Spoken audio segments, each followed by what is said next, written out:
Welcome to The Explainer.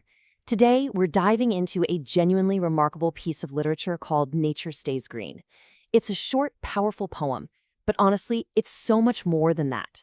It's really a window into the highly distinct worldview of its author, Oluyomi Oladevid. Throughout this explainer, we're going to unpack exactly how she perceives the world, how she tackles adversity, and why she firmly believes that, at the end of the day, resilience always has the final word. Okay, let's dive into this. Here's our roadmap for today. First, we'll meet Oluyomi Oladevid. Second, we're unpacking the poem itself. Third, we'll look at adversity, tyranny, and time. Fourth, prudence, justice, and peace. And finally, faith and transformation. All right, Section 1. Meet Oluyomi Oladevid, the thinker behind the words. Before we can really appreciate her poetry, we've got to establish exactly who she is.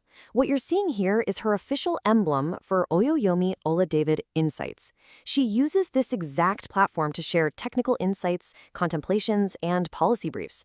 So she isn't just a poet writing in isolation, She's a highly active thinker, deeply engaged with the very systems that make our world tick.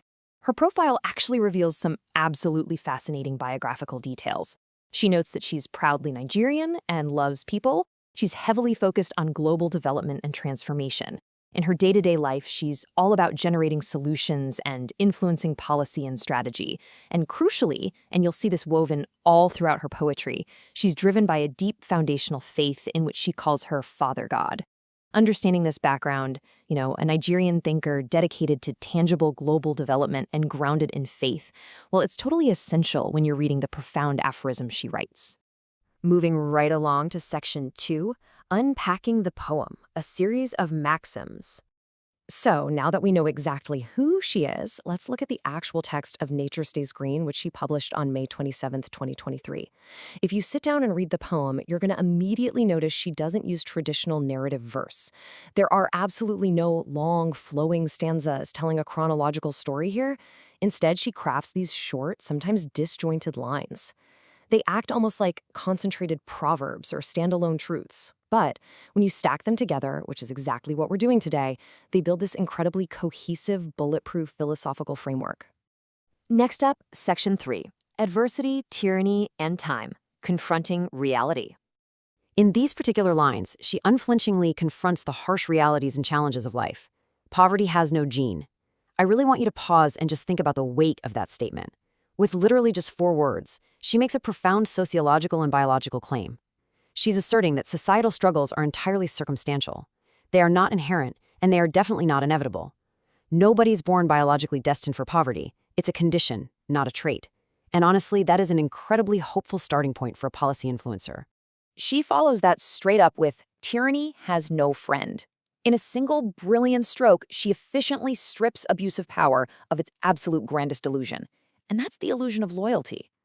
Sure, a tyrant might have subjects and a tyrant might command fear, but she points out that tyranny itself inherently isolates the oppressor. There's no genuine support there. None. Now, what's super interesting here is how she connects the concept of power directly to the concept of time. Time has no boss. Even the greatest tyrants, the ones with no true friends, must eventually bow to time. Time is the ultimate equalizer in her worldview. It doesn't matter how much power, wealth, or fear someone manages to accumulate. They simply cannot command the clock. And then we get this deeply visceral image. Pressure cooks a bone. Here she's acknowledging the really intense trials of life. Now, trial has no harm, she writes elsewhere in the poem.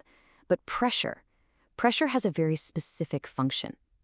Just like a pressure cooker softens the absolute hardest of bones, she views life's intense challenges not as these destructive forces, but as necessary processes that serve a softening, deeply transformative purpose. All right, moving to Section 4, Prudence, Justice, and Peace, the Mechanics of Virtue. Having established exactly how she deals with adversity, let's examine her actionable wisdom. And this brilliantly illustrates the stark moral binaries she creates. Just look at the negative observations. She lists these absolute dead ends. Greed does no good. Evil has no prospect. Thief has no wealth. She literally sees vice as fundamentally futile. But then, look at the positive affirmations. Prudence makes good hay. Peace has no strife. She's beautifully contrasting the empty promise of negativity with the tangible, enduring harvest of virtue. She takes this a step further by stating justice has no error. Now, this reflects an absolute, unwavering confidence in ultimate truth and fairness. And coming from a thinker whose entire background involves influencing real-world strategy and policy, that isn't just poetic idealism. It's a bold declaration that in the grand equation of the universe, true justice balances out perfectly. This next line is just simply beautiful, and it ties directly back to the title of the poem itself.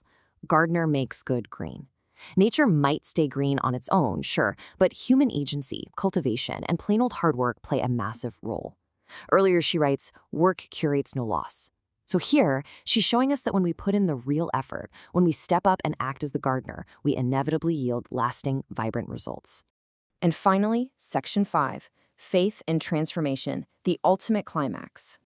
We are now reaching the true narrative peak of her philosophy, zeroing in on the spiritual engine that drives the whole thing. Remember back in her bio when she mentioned her focus on global transformation? Well, this is exactly what she means, rendered in stunning poetic imagery. Change makes caterpillar fly.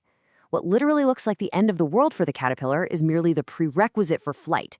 So the crucial point is, she views change not as something to run away from, but as the actual vehicle for elevation. So where does she get this immense optimism and unyielding resilience? Directly from her foundation of faith.